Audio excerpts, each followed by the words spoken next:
A ver, me cambié de lugar. ¿Usted me escucha bien a mí? Yo lo escucho perfecto, perfecto. Muy bien. ¿Cómo le va? Bien, doctor, un placer escucharlo realmente. Ya lo había presentado yo anteriormente y agradeciéndole, como siempre que entienda, quería saber un poco de este tema, que es la médica, el sitio que es, ¿verdad? Y el paciente, ¿no? Y el cáncer. Bien. El momento de la pandemia es que no terminó. Por eso hablamos de peripandemia. Nosotros en el sanatorio seguimos con medidas preventivas porque sigue habiendo pacientes con COVID. Lo que no tenemos es la detección vía test como hasta hace unos meses. Y el otro inconveniente, ya específicamente en la especialidad de oncología, es que después de una disrupción social, económica y educativa de 3 años, lo esperable era que la disrupción sanitaria, a partir de ciertas decisiones de orden mundial, tuviera un impacto que necesariamente significan consecuencias negativas, numerosas y de largo alcance. Si uno revisa la literatura hasta el último día de febrero, citas norteamericanas y europeas, hay algunas nacionales pero sin estadística, queda claro que se cortó el acceso a la atención médica, queda claro que esto afectó a la población más vulnerable. La más vulnerable es siempre la menos pudiente, por lo tanto no han tenido acceso a la salud en aspectos más básicos, no es solamente la oncología. Y el número más significativo es que en un 90% se dejaron de hacer los programas de lo que llamamos tamizaje en español, screening en inglés, y podríamos clasificar como los de detección temprana del cáncer. Eso llegó a prácticamente cero en todo el mundo y significó un 20% menos de diagnóstico. Por lo tanto, si uno piensa que aproximadamente el 50% de las cirugías, 43% de las quimioterapias, 44% de las inmunoterapias y 40% de las radioterapias en el mundo se dejó de hacer durante casi 3 años, es lógico que tengamos ahora, de acuerdo a la Organización Mundial de la Salud, responsable también para mí de todo esto,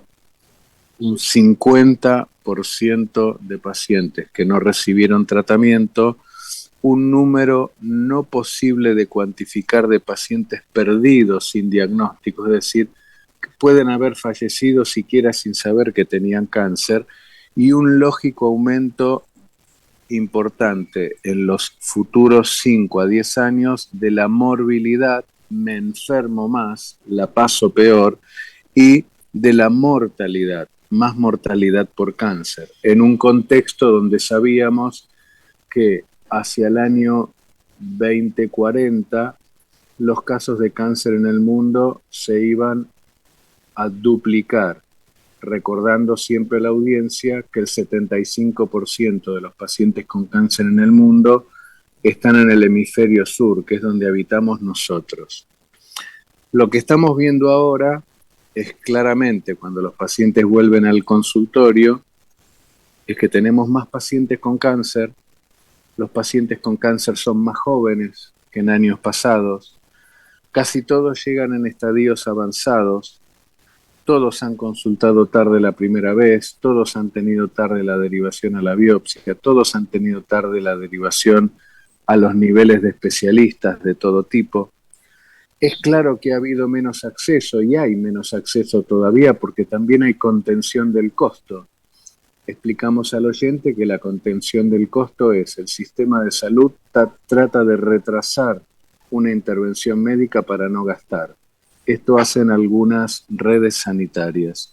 Por supuesto, esto trae mucha más dificultad para el paciente, la familia y el equipo médico, y cuando tenemos los pacientes en primera consulta con enfermedad avanzada, multiplicamos el costo que necesitamos para tratarlos, pero con menos resultados, menos tasas de cura y menos tasa de control prolongado. Un combo muy malo que era de esperar, porque si usted le prohíbe a la gente circular e ir a un consultorio médico durante tantos años, lo lógico es que la gente ahora consulte tarde. Y eso es lo que estamos viendo. Pacientes que no veíamos hace 40 años, con situaciones que no veíamos hace 40 años, porque están consultando tan tarde como hace 40 años. Doctor, ¿usted me escucha bien ahora? ¿Sí? Bueno, perfecto. Yo recordaba que esta charla la habíamos tenido hace 8 o 9 meses atrás, 10 meses, un año atrás, y seguimos con la misma cuestión. ¿A qué se debe? ¿A qué se debe? Porque la pandemia fue un año, no sé, y me hace un poco de ruido. Eso también que la OMS no declaró la pandemia, o sea, estamos en esa señal. Pero, a ver, vamos a esperar que sigan mutando cepas de la pandemia. Bueno, hay una situación multifactorial. Cuando una enfermedad nueva que no se conoce sí, genera tantos millones de casos y tantas muertes y tantos internados, y hace que el sistema sanitario en una infinidad de países haya estado colapsado, con gente sin atención, o gente subatendida, o gente que no tenía oxígeno, o que no tenía acceso a ningún lugar de atención médica, porque no lo hay. No hay una red en el interior de los países que conocemos, tanto del norte como del sur, del este o del oeste, para recibir esta cantidad de pacientes agudos. Lo lógico es que el sistema se desarme. Y lo otro que pasó por no saber o no entender o no tener una alerta temprano, yo creo que tanto China como la Organización Mundial de la Salud, como los ministerios de salud, minimizaron la situación, tomaron decisiones equivocadas. Nosotros, por ejemplo, y hablo, entiendo que por todos los especialistas de la oncología clínica del país, hemos seguido atendiendo. Seguimos viendo a los pacientes en consulta, seguimos haciendo los tratamientos en nuestro hospital de día, los hematólogos han seguido atendiendo a los chicos con leucemia, a los adolescentes con linfoma, es decir, hay especialidades que siguieron atendiendo. Sí, hubo pacientes con COVID, pero nosotros, por ejemplo, en el sector de oncología del Sanatorio San José, no tuvimos casos de COVID. Algún paciente se habrá contagiado fuera del sanatorio, algún integrante del equipo de salud se habrá contagiado fuera del sanatorio, pero hicimos el control estricto que nos sugirieron algunos colegas del exterior y pudimos seguir haciendo tratamiento. Por lo tanto, entiendo que algunos pacientes podrían haber accedido a su consulta periódica, y lo que es más grave es que el 90%, si no el 100%, de los estudios que se hacen periódicamente para la detección oportuna del cáncer no se hicieron, y hasta el día de hoy los turnos para hacerlos están retrasados. Es decir, estamos viendo pacientes, mujeres, jóvenes, que viven en la capital federal y consultan con tumores de mama de 31 centímetros de diámetro. Es decir, hay un problema que no fue la pandemia, es el sistema de salud que hace años que está trabajando mal. Y cuando usted me dice si hay responsables, yo creo que a veces los que más entienden de gestión no están participando en la organización sanitaria, porque esto es una cuestión clara. La gente que más sabe a veces es muy estricta para trabajar, y si para trabajar usted no tiene las condiciones que le gustan para poder ser estricto, prefiere quedarse en su lugar de trabajo y no participar en la organización de las redes. Yo creo que van a tener que revisar un poco qué hacen con los recursos de Argentina, que sigue teniendo un acceso no igualitario en todo el país. Ahora, doctor, ¿cuáles son los principales? ¿Usted está descubriendo tumores nuevos in situ o agravamiento de los que ya venía atendiendo, o las dos cosas? No, estamos viendo pacientes de primera vez con tumores avanzados casi en el 90%, y estamos hablando de gente de 20 y pico de años hasta 80 y pico. Todo el espectro de edad, consulta tarde.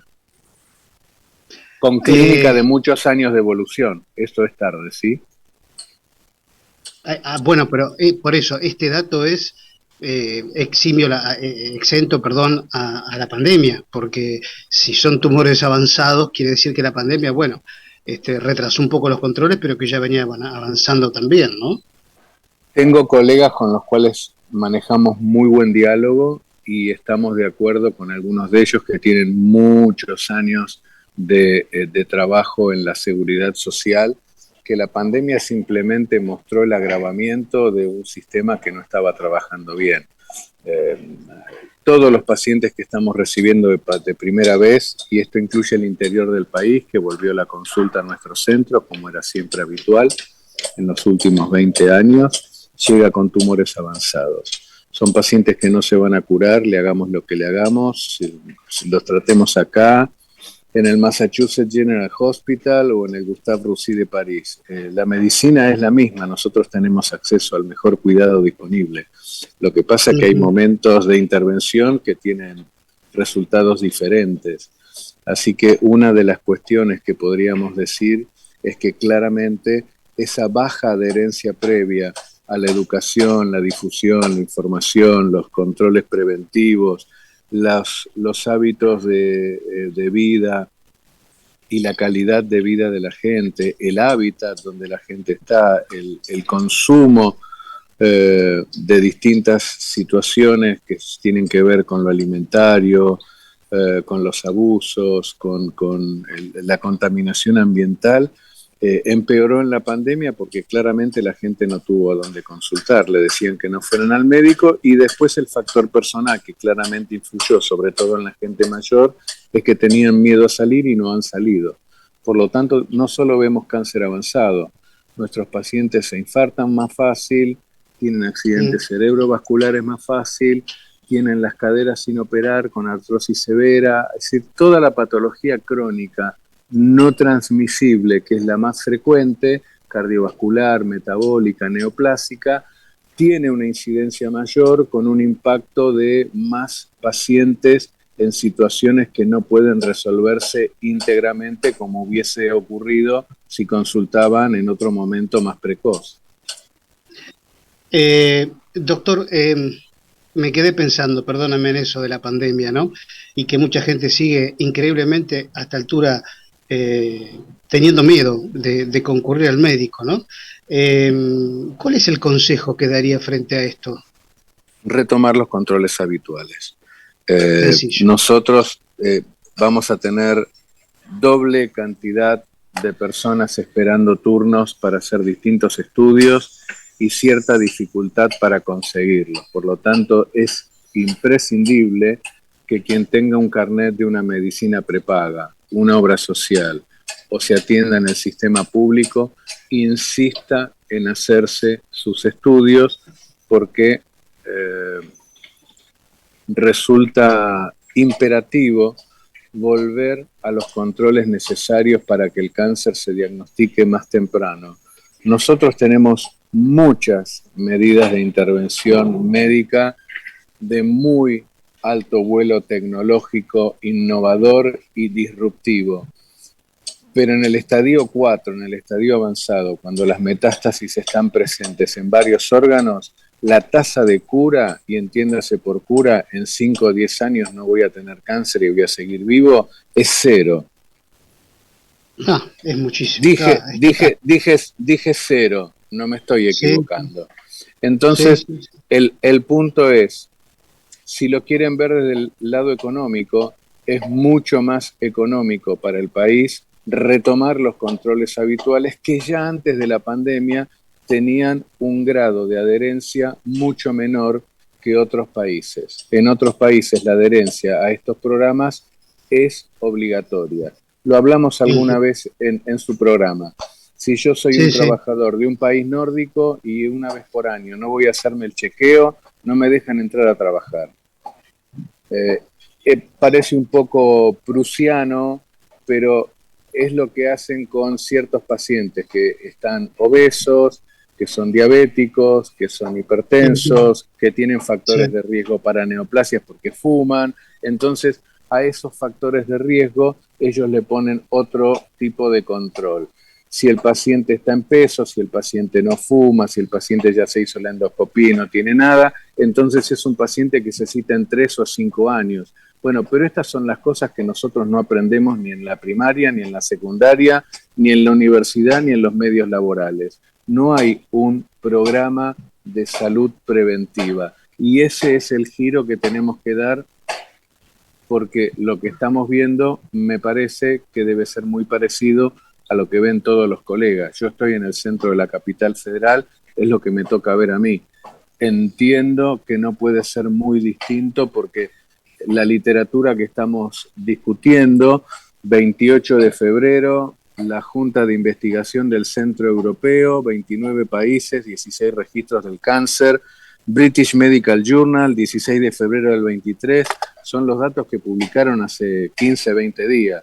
Esa es la realidad del mundo. La nuestra tiene que ser igual porque no vamos a contramano del planeta en salud. Nos pasa lo mismo. Ahora, y tenemos mucho más grupos de riesgo. Justamente, doctor, ya no tenemos más tiempo. Estos temas son tan lindos para hacer prevención a interminables, ¿no? Justamente yo hace unos días me hice un electrocardiograma que salió bien, una ecografía abdominal para hígado graso, y salió bien. Un Doppler de cuello, y no sé qué otra cosita más, y salió todo bien. Y yo digo, ¿qué más hay que hacerse? ¿O qué más nos puede dar indicadores? Bueno, recién usted mencionaba la endoscopía, yo tengo gastritis, la videocolonoscopía, que ya estamos en tiempo de hacerla, y sí, siempre falta un poco. A la gente le podemos decir que entre en las páginas web de su cobertura médica. Todos los planes preventivos están colgados en las páginas web. El tema es que hay que cumplirlos. Está todo escrito. Perfecto. Ministerio de Salud, Instituto Nacional del Cáncer, el IECS, las obras sociales, los prepagos, todo está escrito y colgado en la web. Simplemente hay que cumplirlo. De lo escrito a lo práctico siempre hay un hiato, y el hiato significa mucha gente enferma. Totalmente. Doctor Alejandro Turek, le mando un fuerte abrazo y mil gracias por haberme atendido. Gracias, Jorge. Que tengan buen día. Hasta luego. Y lo mismo para usted, querido doctor. Fuerte abrazo. Bueno, más clarito, échenle agua, como siempre que terminamos de hablar con el doctor Alejandro Turek, que nos deja datos que asustan, que preocupan y que finalmente deben ocuparnos. Nada más que agregar, realmente nada más que agregar.